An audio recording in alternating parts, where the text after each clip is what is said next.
What's going on, everyone? So Victor Wembanyama continues to just amaze. I mean, this guy played the Milwaukee Bucks and went toe to toe with Giannis. And every time he plays a big name, that be Kevin Durant, Jokic, you name it, right?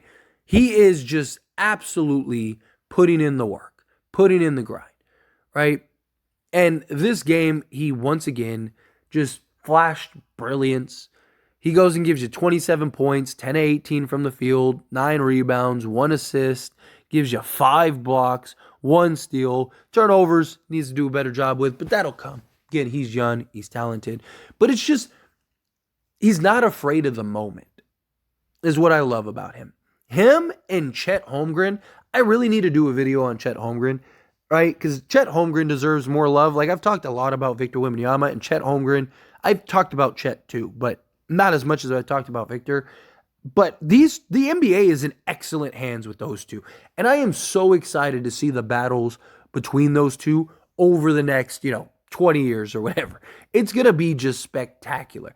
Both of those teams, fighting. I can see in the next like 3 to 5 years, those two players with their two respective teams at the top of the pecking order. Just whoever, every year it's like whoever wins the NBA championship, right? Like, I can absolutely see that.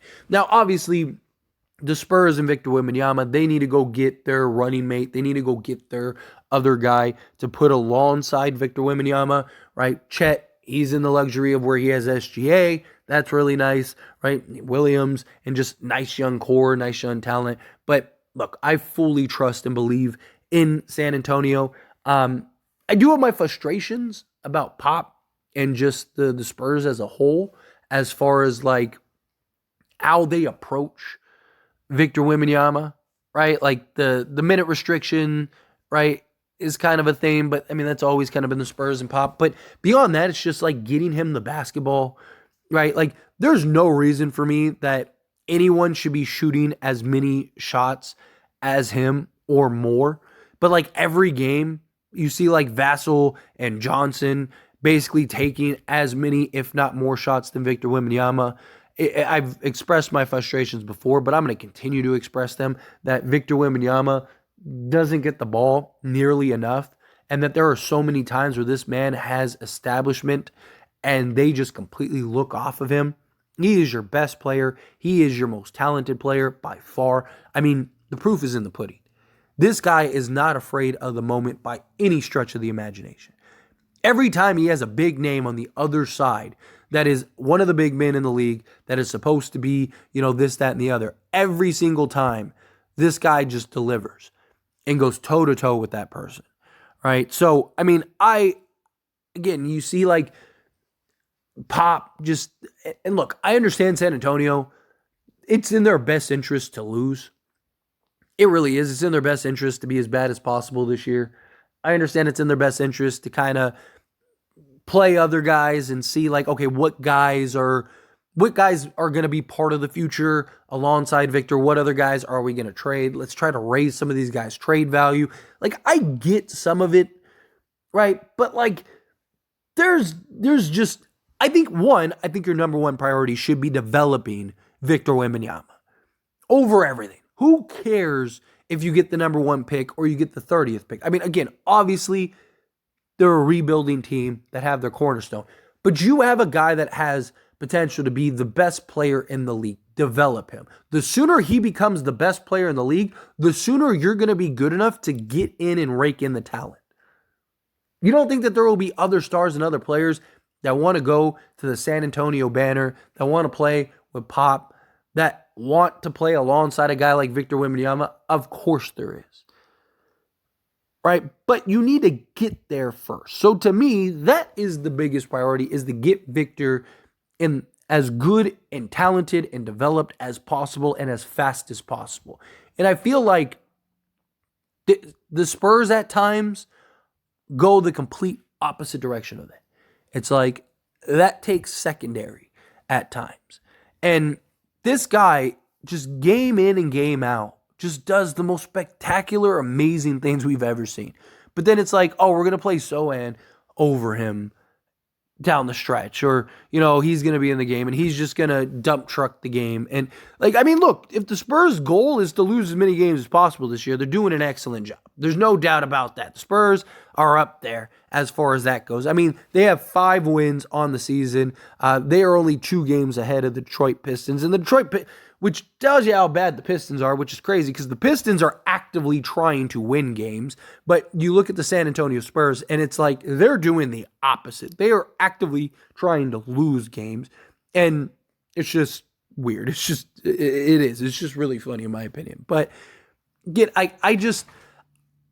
you see what Victor has. You see what this guy is capable of, and again, I understand it's his first year in the season in the NBA. I understand that, you want to ease him in. You don't want him to get hurt. You don't want anything. You kind of want to bubble wrap him right now for the moment. I get those things.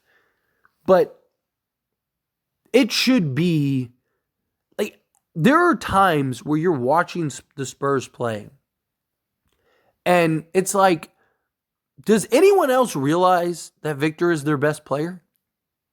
Like, there are times, when do you ever see the best player on the team go countless possessions without even touching the basketball, having everyone else constantly look off of you? It's just frustrating, right? Because this guy, I would rather Victor take 50 shots a game, right? And nobody else come close.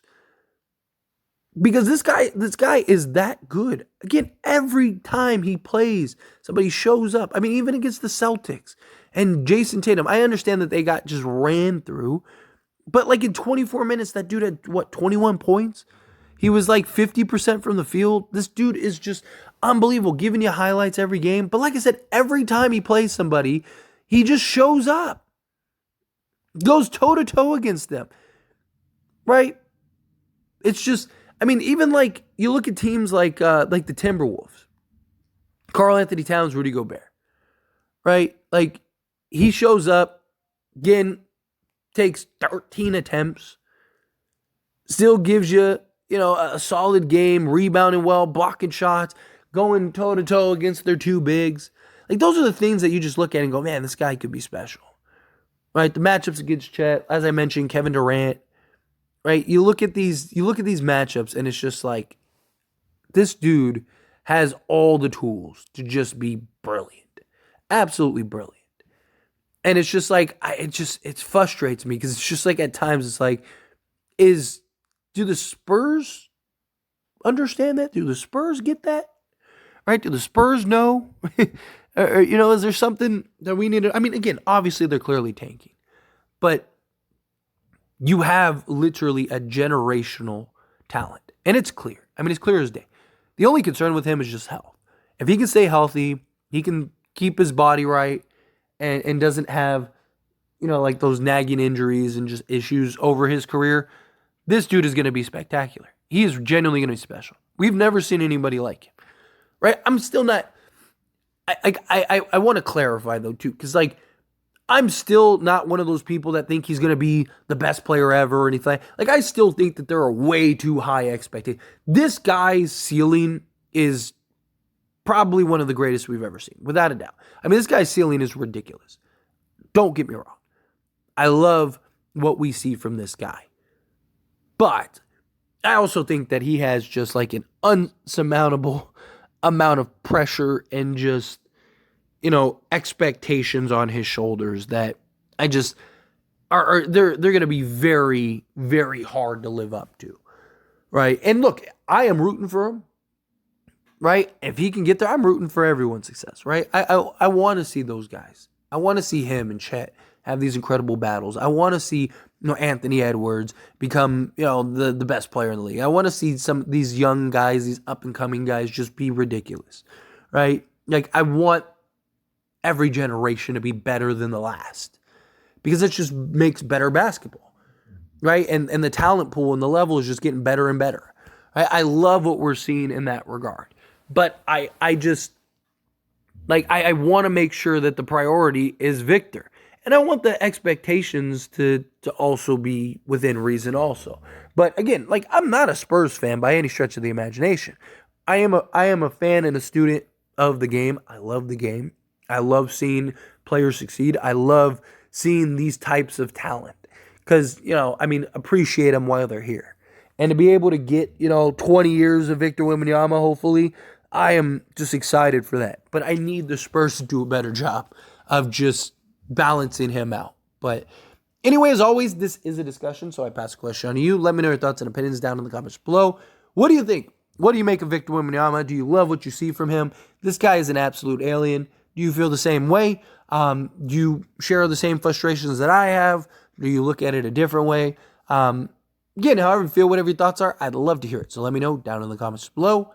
That being said, if you haven't liked this video, hit that like button. Helps me out a lot. Lets me enjoy these types of videos, and I truly appreciate it. If you're not subscribed to the channel, hit that subscribe button. Turn on the bell notifications. Appreciate you all. See you in the next one.